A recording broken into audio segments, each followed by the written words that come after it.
आत का सन्नाटा है। आसमान पर सितारे खामोश हैं। एक बाप नींद से चौंक कर उठता है, पसीने में भीगा हुआ चेहरा, दिल में तूफान, आंखों में एक ऐसा मंजर जो रूह को हिला दे।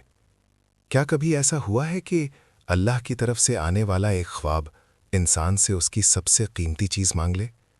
क्या कोई बाप अपने बेटे को अल्लाह के हुक्म पर कुर्बान करने के लिए तैयार हो सकता है? ये कहानी है एक ख्वाब की, ये कहानी है इताअत की, ये कहानी है कुर्बानी की। ये वाक़या है हज़रत इब्राहीम अलैहिस्सलाम का, ख्वाब और कुर्बानी का वाक़या। हज़रत इब्राहीम अलैहिस्सलाम अल्लाह के बरगुज़ीदा नबी थे। उनकी पूरी ज़िंदगी इम्तिहानात से भरी हुई थी।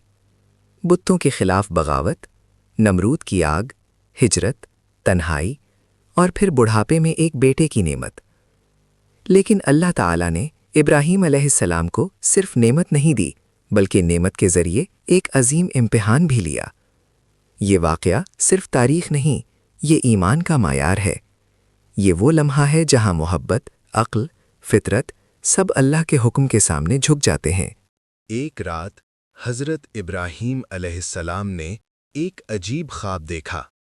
ख्वाब में वो अपने बेटे को कुर्बान कर रहे थे। ये आम ख्वाब नहीं था। अंबिया के ख्वाब वही होते हैं। हज़रत इब्राहीम अलैहिस्सलाम बार बार यही ख्वाब देखते हैं।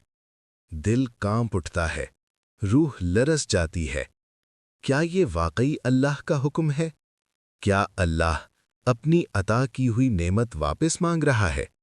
खामोश रातों में हज़रत इब्राहीम अलैहिस्सलाम रब से लौ लगाते हैं।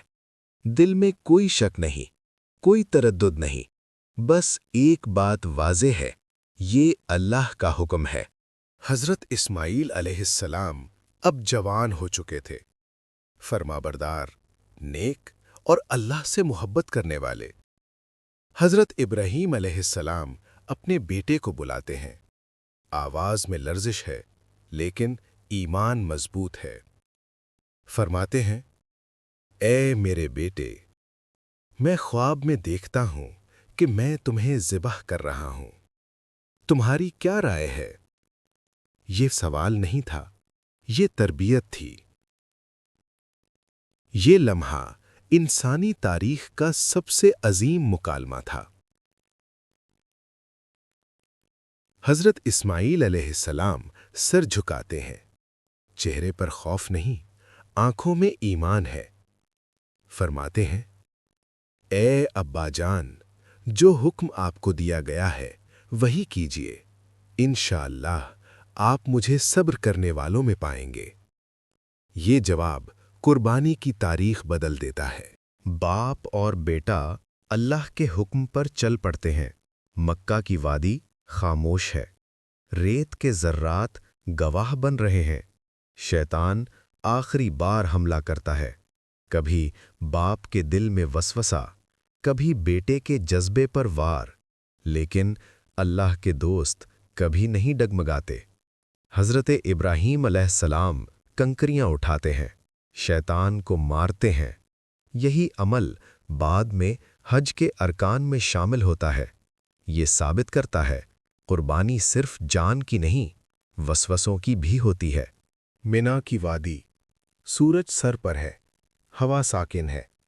हज़रत इस्माईल अलैहिस्सलाम अर्ज़ करते हैं, अब्बा जान, मेरा चेहरा ज़मीन की तरफ कर दीजिए ताकि आपका दिल कमज़ोर न पड़े, और मेरे कपड़े मजबूत बांध दीजिए ताकि खून लगकर आपको तकलीफ न दे। ये बच्चा नहीं था, ये ईमान का पहाड़ था। हज़रत इब्राहीम अलैहिस्सलाम आंखों से आंसू पहुँचते हैं, छुरी तेज करते हैं, अल्लाह का नाम लेते हैं। अब जरा सोचें, ये मेंढा कहाँ से आया? इब्राहीम अलैहिस्सलाम की आंखों में आंसू थे, मगर मुस्कुराहट भी थी। उन्होंने देखा कि वो मेंढा कहाँ से आया। नीला आसमान फट गया और एक चमकता हुआ शुआ धड़ाके से जमीन पर गिरा। उस शुआ के अंदर एक सोने जैसा मेंढा था। उसके सींगों में हीरे जड़े थे और उसकी आंखें सितारों की तरह चमक रही थीं। उसके कदमों तले फूल उगते गए जहां जहां छूता था। इस्माईल अलैहिस्सलाम ने उस मेंढे की तरफ देखा। उसके चेहरे पर सुकून था, जैसे उसे पहले से मालूम हो कि ये उसकी जगह आ गया है। उसने अपने बाप से कहा, अब्बू, یہ مینڈھا تو میری طرح تیار ہے، اس کے سینگوں پر میری طرح قربانی کی تیاری ہے۔ ابراہیم نے اپنے ہاتھوں سے مینڈھے کی آنکھیں چھوئیں، اس کے سینگوں کی چمک میں انہیں اپنا ہی عکس نظر آیا، ایک بوڑھا آدمی، مگر اس کے سینگوں میں جوانی کی آگ جل رہی تھی۔ انہوں نے اپنے بیٹے کی طرف دیکھا، اسماعیل کی آنکھیں بھی وہی آگ رکھتی تھیں۔ یہ دونوں، باپ اور بیٹا، ایک دوسرے کی طرف دیکھتے رہے، اور پھر دونوں نے ایک ساتھ مینڈھے کی طرف ہاتھ بڑھایا۔ وہ مینڈھا خود ہی جھکا ہوا تھا، جیسے یہ سمجھ چکا ہو کہ اب اس کی باری ہے۔ ابراہیم نے چھری اٹھائی۔ اس بار چھری کوئی رکاوٹ نہیں ڈھونڈی۔ وہ مینڈھے کے گلے پر پھسل گئی، مگر اس کی جگہ کوئی زخم نہیں لگا۔ اس کے بجائے ایک خوشبو اٹھی۔ مینڈھے کا خون نہیں بہا، بلکہ خوشبو تھی، مسک کی خوشبو، گلاب کی، عنبر کی، اور تھوڑی سی بارش کی مٹی کی۔ آسمان سے وہ آواز پھر آئی، اے ابراہیم، یہ مینڈھا تمہاری قربانی ہے۔ تم نے جو خواب دیکھا تھا وہ اب تمہارے لیے خوشبو بن گیا۔ اسماعیل نے دیکھا کہ مینڈھے کی جگہ اب ایک سورج نکل آ گیا ہے۔ وہ سورج ان کے دونوں کے بیچ میں اترا اور ان دونوں کو پیسے کر دیا، ایک دوسرے میں گھل گیا۔ اب کوئی باپ نہیں تھا، کوئی بیٹا نہیں تھا، بس ایک روح تھی جو اب دونوں میں تقسیم ہو گئی تھی۔ یہ وہی روح ہے جو آج تک ہمارے اندر جیتا ہے۔ یہ وہی روح ہے جو ہر عید قربا کے دن کہتی ہے، چھری چلے گی لیکن کاٹے گی نہیں۔ حضرت ابراہیم علیہ السلام اور حضرت اسماعیل علیہ السلام دونوں سرخرو ہوئے۔ یہ واقعہ ہمیں سکھاتا ہے اللہ کی اطاعت ہر تعلق سے اوپر ہے۔ قربانی صرف جانور کی نہیں، خواہشات کی ہوتی ہے۔ آج ہم عید الاضحیٰ پر جانور ذبح کرتے ہیں، لیکن سوال یہ ہے، کیا ہم اپنے نفس کو بھی ذبح کرتے ہیں؟ کیا ہم اللہ کے حکم کے سامنے اپنی مرضی قربان کرتے ہیں؟ یہی اس واقعے کا اصل پیغام ہے۔ یہ کہانی صرف سننے کے لیے نہیں، جینے کے لیے ہے۔